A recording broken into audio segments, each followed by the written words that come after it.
Alright, we are back with a new video, and today we are finally beginning our coverage of the Amazing Race 34, and I'll be kicking it off with my preseason power rankings. Now, there are 12 teams competing on this season, and unlike last season, which was kind of a train wreck with the way it was filmed and the fact that teams are dropping out, this does appear to be a more standard season where at least I won't have to account for teams dropping out this time, so I guess that's something. But there are 12 teams to talk about, and let's not waste any more time. Let's get right into the video. So starting off at number 12, the team I believe is the least likely to win this season should be pretty obvious to me. And here we have Tim and Rex, one of the more notable teams in that it has Rex Ryan, who is a former NFL coach. And to me, this team is one I have very little faith in.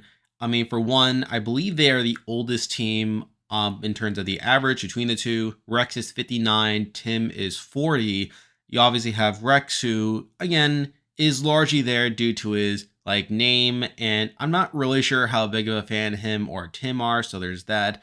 And in general, I don't have too much faith that they'll do well. I'm not entirely sure how much they'll be in it to win it per se, and I feel like that alone makes it so that I don't have too much confidence in them. Now, will they be the first boot necessarily? I mean, we'll have to see, I guess. I mean, I could see them scraping on by for a couple of legs, but on the whole, I just don't see it going super well for them. So because of that, I have them here at number 12. Now we're moving on to number 11, and we have another team who I don't feel that great about coming into it, but I feel like they have more potential to surprise me than Tim and Ryan. But here we have Emily and Molly, the long-lost twins.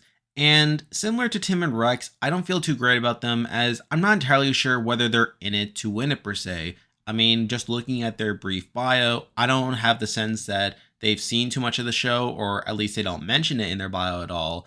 They're obviously a bit on the older side. I mean, they're both 36. And from what we understand, I had the sense that they're in it for the experience. I mean, they talk about how they were separated for much of their lives and they only had met a year ago, and now they're here to make up for lost time. And that makes me think that they're here more so for the experience of traveling the world than they are to actually compete and do super well. And aside from that, I don't have the greatest sense of their physical ability either. I mean, neither of their professions or their hobbies indicate that they're particularly good physically, but who knows, they could potentially surprise me. So I feel like on the whole, considering the fact that we don't know how much of the show they've seen, considering the fact that they've only known each other for a year and could potentially still be working out some kinks in their relationship, and again, the lack of indication that they're particularly good physically, I can't say that I had too much faith in them, at least on the offset. Now again, they have a bit more potential to surprise me. Who knows, they could do well out of the gate. But based on the information that we have right now, I can't have them too much higher. So because of that, I have them here at number 11. Now we're moving on to number 10. And we have another team who I'm not feeling the best about. And to be honest, I did want to put them a little bit higher. But I feel like on the offset, I don't feel that great about them. But here we have Linton and Sharik, father and daughter. And obviously, I feel like that alone makes it kind of hard for me to see them doing well. I mean, I feel like historically, parent-child teams haven't done the best on Amazing Race, and while there have been some cases here and there that have done reasonably well, I feel like for the most part, father and daughter teams generally have a lot of challenges, not only with the age difference, but potentially with the dynamic of then getting into arguments. I mean, for all I know, Linton and Sharik could get along great on the race, but I mean, just on the offset, I don't feel that great about them. I mean, if we're looking at recent history, I mean, we saw on 33, Aaron and Natalia, they didn't do particularly well.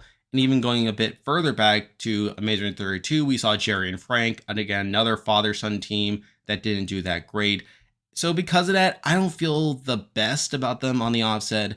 However, the main thing that I feel like could lead to them doing well is the fact that they mentioned being fans. I mean, they talk about how they've been living vicariously through their years of fandom on The Amazing Race. And not to mention the fact that they're immigrants, so I feel like they have at least some world experience out there that could lead to them doing well.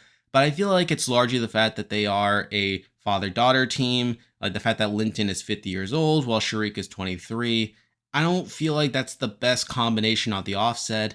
But with that said, there are some upsides with them that could lead to them being a bit of a dark horse. But on the offset, I feel like I have more faith in other teams to do well. So because of that, I have them here at number 10. Now we're moving on to number 9, and I feel like these next couple teams are ones that are pretty close in my estimation. I feel like they have a lot of similar merits to them that could lead to them kind of being all over the place in terms of their performance.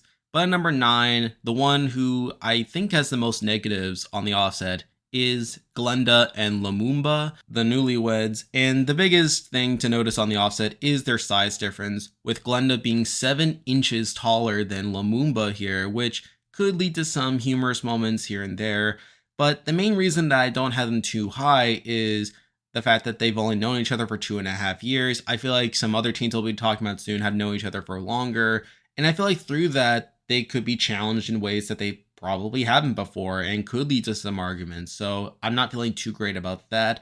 Also, the fact that they don't indicate on their bios whether they have too great of an athletic background. I mean, Glenda is an insurance underwriter, while Lumumba is a middle school teacher, and not to mention the fact that they're both 41.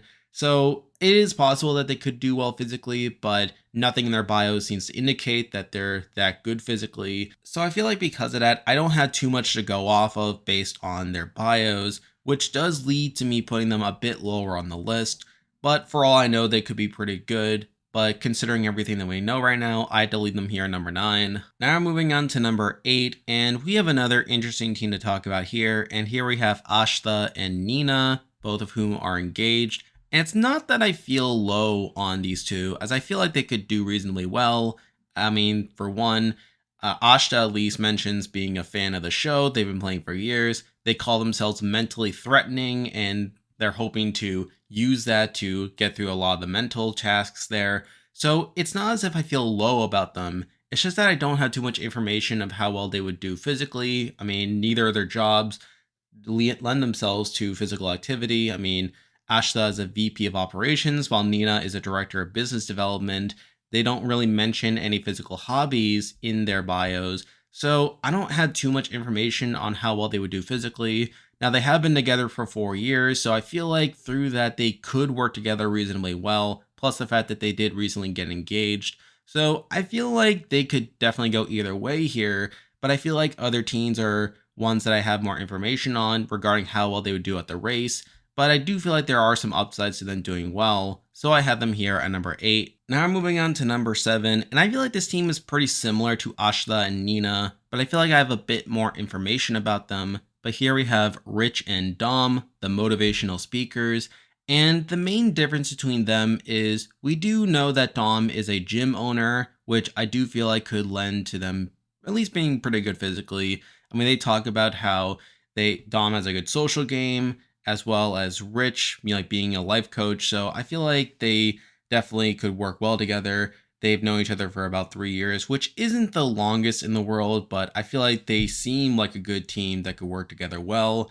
And it's the fact that Dom is at least a gym owner. I assume they're pretty good physically. That could lead to them doing reasonably well. But if I'm being perfectly honest, I feel like they could go either way. So because of that, I have them here at number 7. Now we're moving on to number 6, and we have another team in this grouping of people I feel like could go either way. But here we have Quinton and Mattie, both of whom are former cheerleaders. And I feel like they're pretty good physically. I mean, they're also in a pretty good age range, like Quinton being 29 and Mattie being 27. Obviously, with both of them having a dance background, I assume they're going to be pretty good physically. Also, they talk a lot about how good they are at balance, so at least there's that. And I feel like with that, they could do reasonably well. Now, the main question mark for me is how big of fans they are. Again, they don't really mention at all in their bios of how much of the show they've watched, which is enough of a red flag for me to keep them a bit lower on the list. But I wouldn't be surprised if they do well here. So because of that, I have them here at number 6. Now we're moving on to number 5, and I feel like these next 3 teams are ones who I feel like will do reasonably well given their backgrounds. However, I do feel like they at least have 1 or 2 things that make me a bit worried about them. But at number 5, we do have Luis and Michelle, both of whom are married. And I feel pretty good about them for the most part. I mean, we know that based on their backgrounds that they are at least somewhat good physically, with Luis being a firefighter and Michelle being a professional dancer. So I feel like they should do pretty well physically. Now, where I do take some concern is I'm not entirely sure how big of fans they are. They don't really mention it at all. And I also don't have the greatest sense of how well they'll work together on certain tasks that are not purely physical. So I feel like that's enough to not make me super great about them. But on the whole, I do feel like they're a pretty well built team and one who I would expect to do reasonably well. So because of that, I had them here at number 5. Now we're moving on to number 4, and we have a team who's pretty similar to Luis and Michelle, but here we have Aubrey and David, the ballroom dancers, and I feel pretty good about them as well. Although I feel like I got a bit more out of their bio, where they talk about how they met years ago, so we know that they've been around for a long time, which I do see as a positive. Obviously, with them being dancers, I assume they're pretty good physically, and they do also talk about how they complement each other pretty well, with David being pretty patient, while Aubrey is more passionate and is more likely to be the leader here. And while that could be a concern in that they could potentially clash, I do feel like that bio indicates that they could complement each other pretty well. So at least there's that. So on the whole, I do feel pretty good about them. And I guess the fact that we know a bit more about how they will work as a team is enough to put them at least above Luis and Michelle. But at the end of the day, I'm still not feeling the best about them compared to the top 3 teams. So because of that, I do have them here at number 4. Now we're moving on to number 3, and we have one of the more notable teams on this cast. But here we have Derek and Claire, both of whom were on Big Brother. And obviously, this is a team I'm pretty excited for, considering that these two met on BB23. And also through that, we have a pretty good sense of how they are competitively, where we know Derek X was pretty good at a lot of competitions early on, to the point where he was eventually targeted due to his comp ability, while Claire was someone who definitely wasn't the best in competitions, but was still someone who was very knowledgeable about the game. And obviously, Derek has since been on the Challenge USA, so there's that. I feel like these two definitely benefit from having been on reality TV before, and I feel like they have a better idea of what to expect coming into it. So at least there's that, and plus the fact that we do know that they're at least a team that can work well across different aspects of the game. I feel like that could translate to them doing pretty well. But with that said, I do have two main concerns for them. One being the fact that they obviously have only met a year ago on BB23. And considering that there are other teams who have known each other for much longer, I feel like that could lead to them like still working at the kinks in their relationship. So that's not ideal. And the other fact is, I feel like they could end up having a pretty big target on their back, which obviously isn't as big of a concern on The Amazing Race as it would be on like Survivor or Big Brother, of course. But it could lead to some situations where other teams could try to take them out, maybe pick them for a U-turn. So I feel like that is enough of a concern to lead them out of the very top tier for me. But they are a team that I'm pretty excited to watch, and a team I think could do reasonably well. So because of that, I do have them here at number 3. Now we're moving on to number 2, and I feel like these two are my clear favorites coming into the season. I wouldn't be surprised if both the teams end up doing pretty well on the race, and it's just a matter of the order. But at number 2, I did decide to go with the team that we probably know a bit more physically about, but I do still have a bit of hesitation with putting them at number 1. But here we have Marcus and Michael, both of whom are brothers, and I do like them a lot. I feel like they're pretty well rounded. Obviously, they both have a military background, which obviously lends itself to them being pretty good physically, but also pretty well traveled, I would assume. So I feel like that like double threat of them being pretty good physically, but also having seen the world a bit could lead to them doing pretty well in the race. We know Marcus at least is a pretty big fan of the race, and while I didn't get the best sense over how big of a fan Michael is, we obviously learn as well that Michael like went to an Ivy League school, so at least there's that. I feel like they're a pretty well-rounded team that could lead to them doing pretty well in the race, and they obviously have some advantages that most other teams don't have, namely their military experience. But with that said, I did decide to lead them out of the number 1 spot because, again, for one, we don't know if Michael is a big fan per se, or at least we don't know how big of a fan he is. And also the fact that they are a bit on the older side, with Marcus being 38, Michael being 30. And while that's not the worst age in the world to be on The Amazing Race, I feel like the number 1 team is one that I feel like is a bit more complete on paper. So because of that, I do have them here on number 2. And now at number 1, my winner picks going into the Amazing Race 34 is Abby and Will, the childhood sweethearts. And obviously there are some not great things about their bio as well. I mean, unlike Marcus and Michael, I mean, they're not military people, so they don't have that advantage of being well traveled.